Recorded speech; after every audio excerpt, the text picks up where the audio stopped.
Assalamualaikum warahmatullahi wabarakatuh. Perkenalkan nama saya Teguh Perawanan dengan PM 24351056. Sini saya akan membaca bab 7 yaitu SPA Modern Frontend Executive. Jadi di halaman satu ini SPA versi MPA Revolusi Aggregate. Jadi MPA itu adalah multi-page application dalam mode tradisional. Setiap kali kamu mengklik sebuah tautan atau mengirim formulir browser akan melakukan hard reload. Ini berarti browser membuang seluruh halaman yang sedang kamu lihat, mengirim permintaan baru ke server. Lalu HTML baru di awal mengunduhnya dan merender ulang seluruh halaman tersebut dari nol.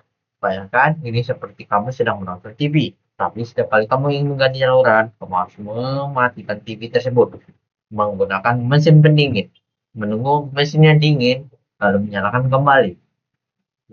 Proses ini sangat boros karena hasil yang sama, rehidrasi, deber, dan hujan. Lalu selain itu, pengalaman pengguna menjadi terputus karena ada layar putih atau black screen. Secara di antara perpindahan halaman ya, secara biasa membuat satu.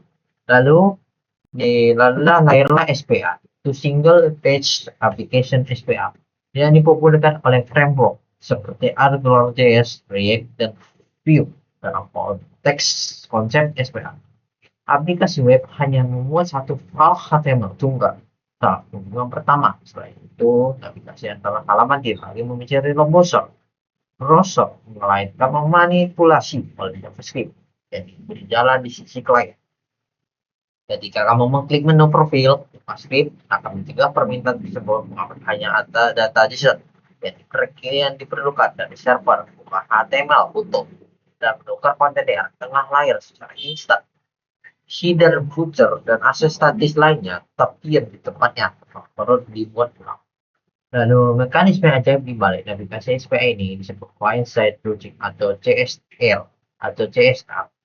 Di masa lalu, URL di address bar berdasarkan dipenuhi oleh server jika URL berubah browser wajib request halaman.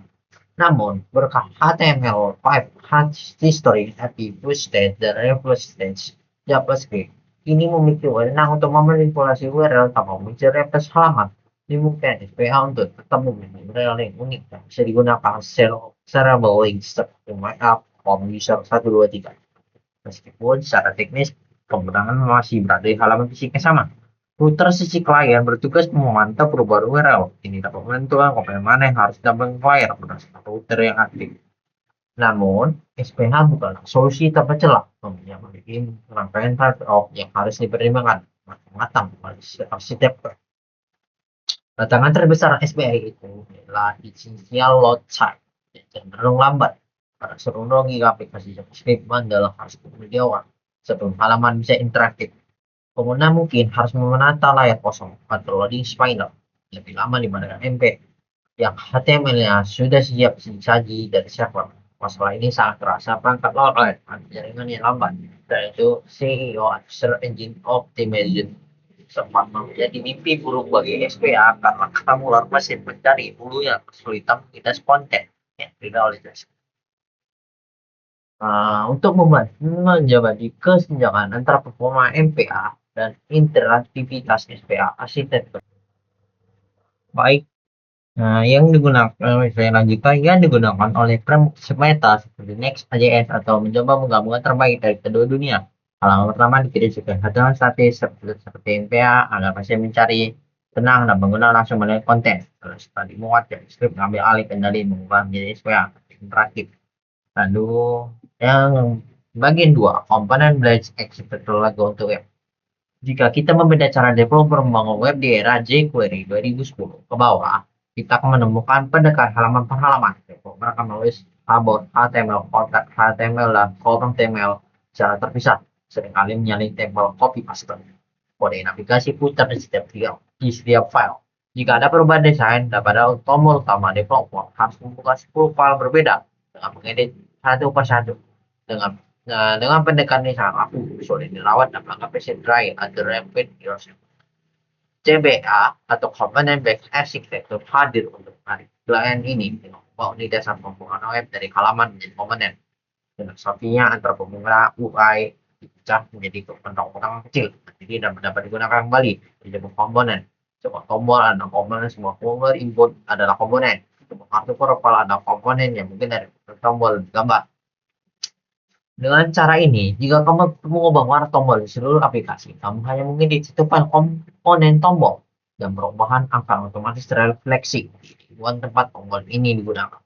Untuk mengatur hierarki komponen agar tidak semrawut, industri sering mengadopsi metodologi atomic design yang dikeluarkan oleh Brad Frost. Konsep ini membagi komponen menjadi 5 level biologis, yaitu atoms, lem dasarnya, dan molekules, gabungan atom yang memiliki fungsi bersifat yang atom ini adalah tidak bisa dipecah atau setiap level input dan tombol. Organisms mengenai UI-nya yang kompleks dan mandiri seperti header atau protegrades, template, kerangka halaman, dan page halaman seperti dengan data nyata. Aspek krusial lain dari eksternal komponen adalah isolasi atau encapsulation. Setiap komponen ini diatur tanggung jawab atas struktur HTML, CSS, dan logikanya JavaScript sendiri. Di mana di masa lalu CSS bersifat global, sering bocor, merusak tampilan elemen lain. Tapi dalam arsitektur komponen modern seperti CSS modules dan CSS InJS, sebuah komponen terkunci di dalamnya. Hal ini memungkinkan developer untuk bekerja secara paralel tanpa takut saling menginjak pada satu sama lain. Komponen tombol milik tim checkout tidak terpengaruh oleh perubahan gaya tombol milik tim login. Ya, meskipun nama kelasnya mungkin mirip, hubungan antar komponen diatur mulai aliran data yang ketat biasanya bersifat satu book atau one-way data flow dari induk parents ke anaknya, yaitu child. Induk memberi data komponen yang pada anak melalui properties, sementara anak berupaya balik ke induk melalui events atau callback functions. Anak-anak ini tidak boleh secara langsung mengubah data yang dimiliki induknya, hanya boleh meminta perubahan. Batasan ini membuat aliran data dalam aplikasi menjadi sangat terprediksi dan mudah dilacak. Dan bagian ketiga yaitu virtual DOM yang cepat di memori. Salah satu hambatan performa terbesar dalam pengembangan web adalah DOM manipulation. Domain Object Model di browser dirancang tahun lalu cukup sangat gemuk serta lambat. Setiap kali kita mengubah sesuatu di DOM, misalnya elemen inner HTML sama dengan baru, browser harus melakukan serangkaian perhitungan mahal, menghitung ulang gaya CSS atau recalculation of style, menghitung ulang terletak geometri reflow atau layout, dan jika ulang preset pixel ke layar refine. Untuk mengatasi inefisiensi ini, pergerakan seperti React mempopulerkan konsep virtual DOM atau VDOM. VDOM adalah representasi ringan dari DOM yang asli dan yang disimpan dalam memori JavaScript. Sedangkan VDOM sebagai cetak biru blueprint arsitek. Sedangkan DOM asli adalah bangunan fisiknya. Mengubah garis pada cetak biru kertas jauh lebih cepat dan murah daripada menyuruh tukang bangunan, merobohkan tembok, dan membangunnya lagi. Dan data aplikasi berubah, framework tidak menyentuh DOM asli. Sebaliknya, ia membuat versi dari font VDOM yang mencerminkan perubahan tersebut. Setelah font VDOM baru terbentuk, framework menjalankan proses yang disebut reconciliation atau algoritma diving. Algoritma ini membandingkan foto VDOM lama dan VDOM baru untuk mencari perbedaan aktif yang persis. Ia sangat cerdas dalam mendeteksi perubahan minimum kedudukan. Misalnya, jika dalam sebuah data berisi 100 item, hanya teks item ke-50 yang berubah. Algoritma diving tahu bahwa 99 item lainnya tidak perlu diganggu. Tanpa VDOM, performa ceroboh akan meng-reader ulang seluruh data seperti item tersebut. Setelah perubahan ditemukan, langkah terakhir adalah patching atau commit patch. Framework mengambil data perubahan spesifik tersebut dan menyerapkan ke DOM asli yang satu patch efisiensi. Ahli-ahli melakukan 50 ukuran kecil satu persatu yang memiliki 50 reflow. Framework mengelompokkan semuanya menyuntikkan sekaligus. Hasilnya akhir adalah DOM asli diperbarui dengan jumlah operasi seminimal mungkin. Pengguna melihat tampilan yang berubah seketika, tapi di belakang layar prosesor bekerja jauh lebih santai daripada yang terlihat. Namun penting untuk meluruskan mitos umum bahwa virtual DOM selalu lebih cepat dari DOM asli. Secara teknis, virtual DOM ini adalah lapisan tambahan di atas DOM yang asli, sehingga ia pasti memiliki overhead biaya komputasi untuk melakukan diving. Jika kamu adalah programmer dewa yang memiliki kode manipulasi DOM manual, yang support teroptimasi, misalnya menggunakan self yang pendekatan compliance based apa virtual world. Hasilnya bisa lebih cepat kalau bukan pada kecepatan mantap kalau melainkan pada kecepatan rata-rata dari manageability. Lalu yang bagian 4, komponen life cycle, kelahiran, kehidupan, dan kematian. Komponen dalam bersifat modern, entitas satu mereka adalah objek hidup berapa memiliki siklus hidup life cycle yang pasti. Siklus ini profesional krusial pada kita menjalani mode tertentu pada momen tepat. Secara umum siklus ini untuk komponen dibagi menjadi 3 fase, yaitu mounting, kelahiran, aktivitas pertumbuhan, on mancing kematian. Lalu ada step perform dan nama metode berbeda, misalnya home did mode, request, use spec, dan rehox measurement view, tapi konsep ini di belakang sangat persis. Baik, saya akan lanjutkan dari bagian keempat, dari komponen lektor kita kematian. Jadi fase pertama adalah launching, yaitu momen ketika komponen pertama kali dibuat dan terbentuk adalah tempat itu buat melakukan inisialisasi yang menggunakan server atau API eksternal. Misalnya, jika daftar pengguna, kamu akan memanggil fungsi fetch API user pada fase ini yang pernah melakukan pengambilan data berat di bagian fungsi reader atau host terutama.